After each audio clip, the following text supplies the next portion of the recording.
Hey everybody, how's it going? Christian from Treasure Town here, and today I have a video that I'm really excited for. Basically, we are going to be unboxing two $40 eBay grab bags. These are advertised as being a lot more valuable than the amount of money that I paid for them, so we'll see if that's true. But I've always, since I was a kid, seen these grab bags and thought that I should maybe buy one, check out what's in it. Maybe I'll get super lucky and something great will happen. And now it's finally time to see if those advertisements are as good as they say they are.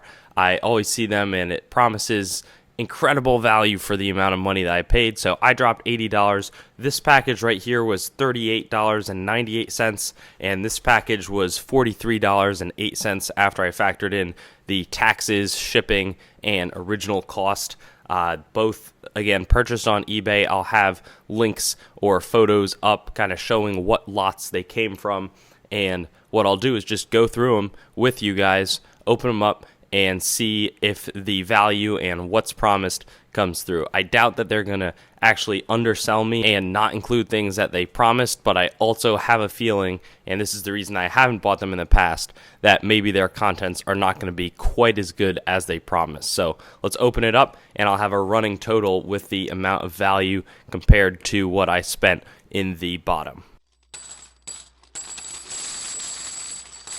Okay, so I'm going to start with the bigger package, and I just took out the contents that felt a lot more solid, but it says, "Thank you for your purchase of United States grab bag of coins, mint, and proof sets.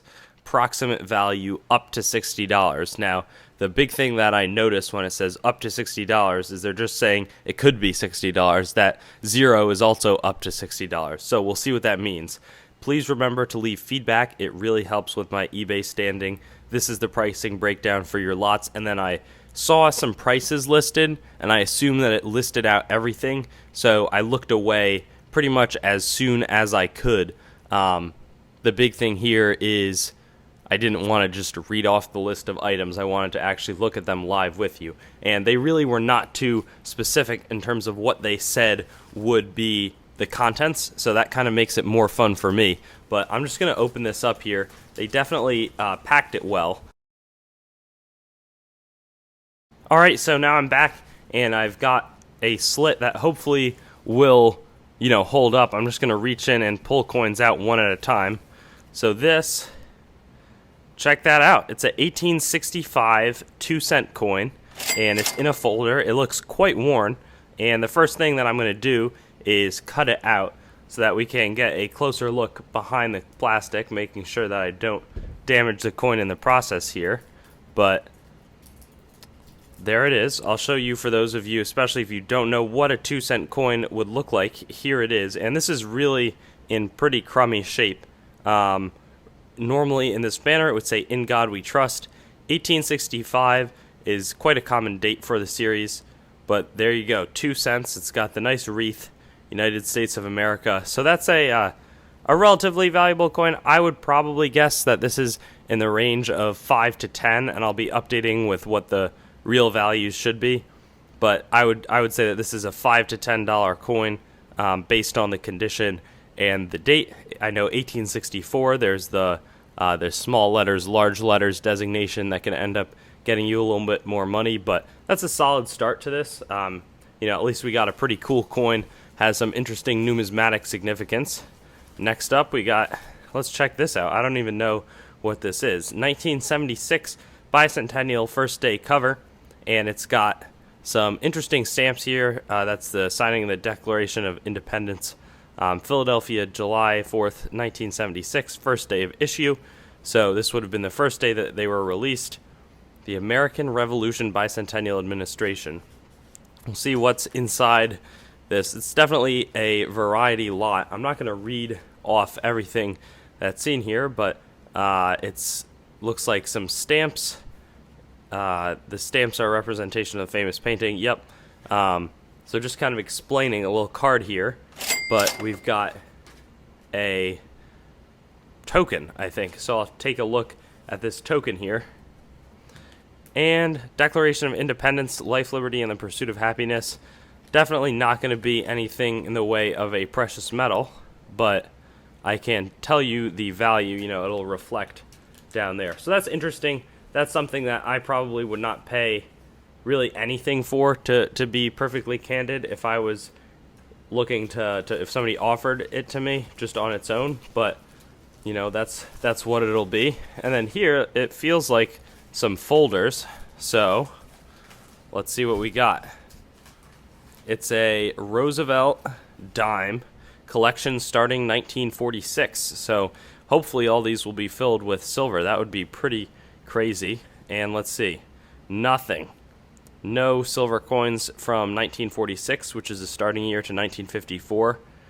And I'm gonna hope no silver coins. Wow. So we just got clad dimes. That's not really, because the folder's damaged. It says uncirculated right there, so I'd consider this folder to be damaged. I would say that this is, 5 across and 5 down. This is worth $2.50. Maybe factor in an extra 50 cents for the folder. So that is not really what I was looking for. I guess I could cherry pick these, but the condition on these does not really matter. That's $2.50. So I think so far the valuation is not approaching the $60 that they promised, though it could be, I guess, around the $40 if we get lucky. We'll see what's in this Lincoln head cent, 1909 to 1940. Also going to be in damaged condition because it's got the sticker on it. And yeah, some pretty gross junk on the back of that one. Okay, so I saw a hole filled in the 1909 VDB. It was a 1902 Indian. So that's probably worth 50 cents to $1. I'll say $1. Some older Lincoln wheat cents, and the 1909 going to be a first year issue. We'll see if this and that's not doing too well. See if there's a VDB on there.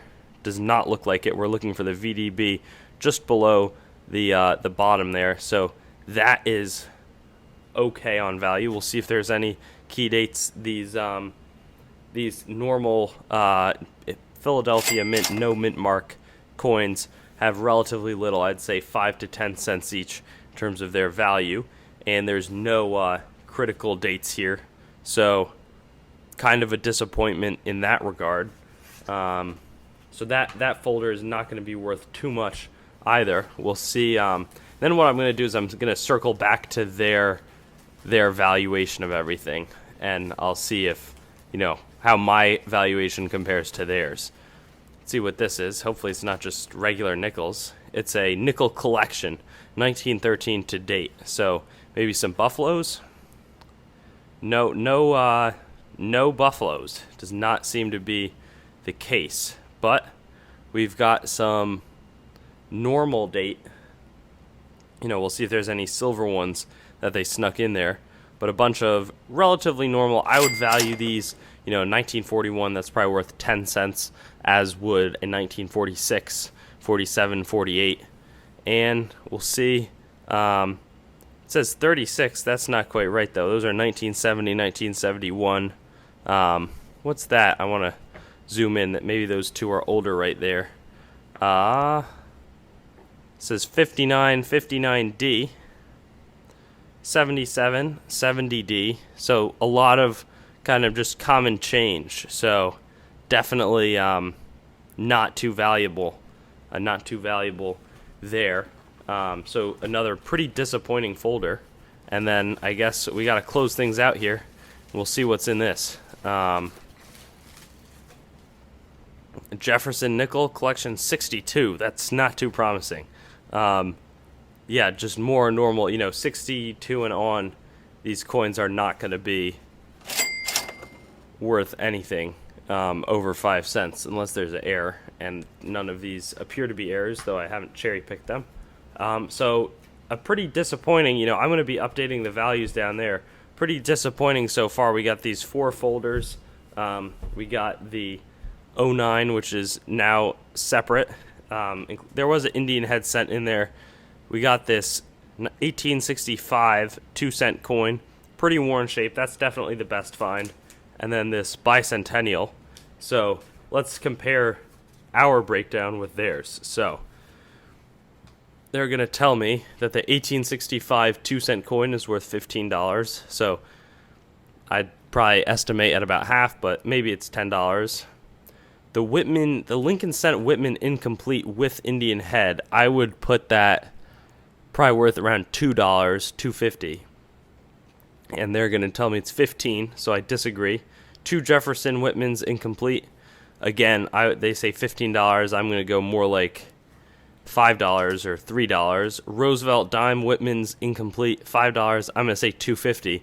And then I don't know at this point about the Bicentennial First Day cover, so I'll look into that.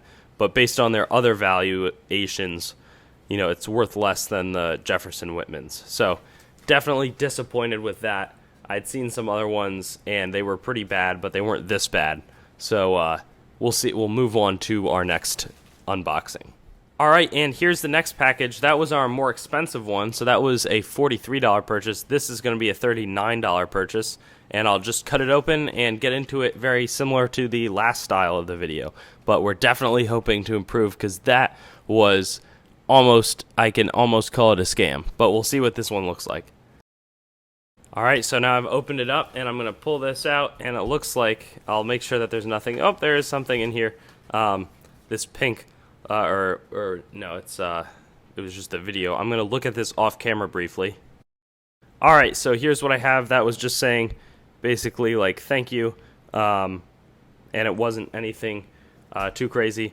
So we'll see what is in this box. Hopefully the doesn't matter. I thought we had a pretty big opening coming in that last one, and then it did not turn out to be the case, but we'll see what we got. All right, I'm gonna just take them out myself. So we're starting out with a 2003 S nickel, so that's solid. Looks like it's in pretty good shape. Proof coin. It's got those proof surfaces, so that's a fun one. That one, that's a solid coin to have in your collection. This one is going to be a $1 coin. We'll see if it's a thick rim variety. Does not appear to be. 1979p in decent uncirculated condition. So that's going to be worth $1, maybe $1.05, but I'd really put that about $1. 1987D. I know that 82 and 83 quarters can be a bit better. I don't think that this one is going to have too much premium value, though. I'll call it 50 cents to be generous. This one is a West Virginia quarter, so also an uncirculated quarter. These are okay, but they're really not worth too much. I'm going to call this 30 cents. If you're looking for these uncirculated coins, it's decent, but I don't know. I don't think that's even... Can't tell if that's a proof or not. I don't think it's not a proof. So that coin is, I think, a penny, unless there's some type of error that I'm missing.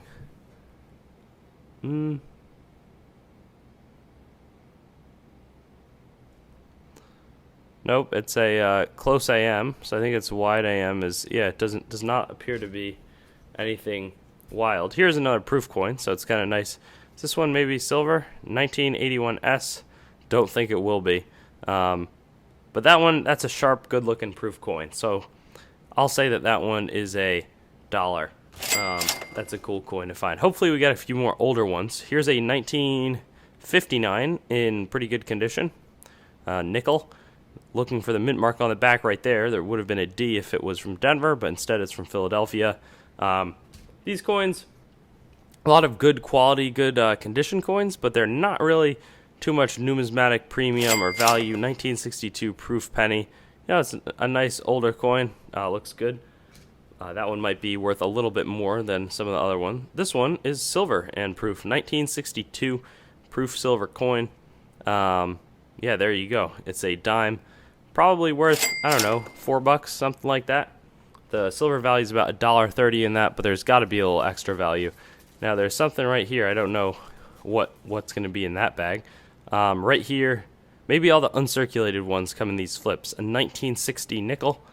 So that's what we got there. And then, is that everything? So we got this bag. Maybe this is 25 cents or something. But we'll just go through this bag, seeing if there's anything cool. I think I spotted a larger silver coin, so that's kind of nice. a little bit of a switch from the last one where it was really just nothing of any value. We'll see right here, 1943. It's definitely seen better days. Mint mark would be right there on the back, but it's a 1943p. This is a 90% silver coin, so probably worth about $5.50 or $6, somewhere in that range. This is going to be so that's the Denver mint mark I was talking about, 1948D Denver coin. So that'll be maybe 10 cents in value. We'll see if any of these wheat cents are better. 1945, it's probably a 4-cent coin, as is this 57D. This 46 wheat penny. Maybe we'll get some older ones soon. 1950D. 1910, so that's a nice older one. Now it's 109 years old, so that's not awful. Maybe that's a 15, 20-cent coin, so that's cool to find. We got some Mercury dimes. Those are silver, so those are pretty neat. I'll just flip this one around here, and we'll see what the date is. 1927, so a little bit older. A lot of the Mercury dimes that we find are kind of 1940 to 1945. Right here is going to be 1940 Mercury dime. No mint mark on that one either. Let's see, 1943, nothing. This is a war nickel. So these are 35% silver. There's the S mint mark. I'm going to do a video on war nickels soon. 1944 is going to be the obverse, so that's probably $1.25 in that range as well. And this one's really old. Let's see if we can make out that date. If you can tell what that is, please let me know in the comments. I'm going to say 1917. And there's no, the mint mark would be found right there on the, just left to this torch below it. That is in tough shape though. We'll say 1917. And then 3 coins to make a good find. 1940, not going to do it for us. 1944. That also will not. And then finally, 1955D in decent shape. So, again, this one may be a disappointment, but not as terrible as the last one. I think across the 2 lots, we got a few okay coins, but I'll have a final recap with everything that we got. And I'm going to make sure to keep them separated in case I can get a return, because definitely I would not recommend paying the types of prices for these coins. I expected them to be poor, but I didn't expect them to be this bad. So we'll follow up momentarily. And now we're back for the final wrap-up. And in my spare time, I went back and actually looked up, the values of these coins, as well as taking a look at the descriptions just to see if what I got. So this lot was supposed to have $55 to $75 worth of value with no modern junk, no junk quality coins. They take pride in their lots. I unfortunately just really did not get that impression, and I think retroactively I'm not going to include the specific lots so that I don't show which sellers they are, but I just really would not recommend this. This was supposed to be $55 to $75. Over here, the 2-cent piece is probably going to be a I'll call it an $8 coin, and then this is probably a $4 issue. The rest is pretty much pocket change outside of a really bad condition Indian head cent and a 1909. So very unfortunate hunt, but it's a really good reminder, at least you can watch this video and then realize that the eBay grab bags, at least these types, are not things to be looking out for, things to be purchasing. I may end up buying a few more just to see kind of, are there any good ones out there? Maybe ones that are less kind of bulk and more just have a few people buying them would be good, because I always thought it would be fun to sell one of these myself, but I just couldn't. I don't have it in me to rip people off the way that these lots seem to be operating. So with that being said, thanks for watching the video. Take caution. Definitely would not recommend purchasing any eBay lots until I find a good one that seems a little more reliable. But with that being said, hope that you have a good day, and glad that I could bite the bullet and get hit and cover you so you guys are unscathed. Thanks for watching the video. I'd encourage you to like, comment, and subscribe. And if you want to get in touch with me, do so on my website, treasuretownYT.com, my Instagram, TreasureTownYT, or my Facebook, TreasureTown. I've got links in the description, and I'll see you on some of my other videos.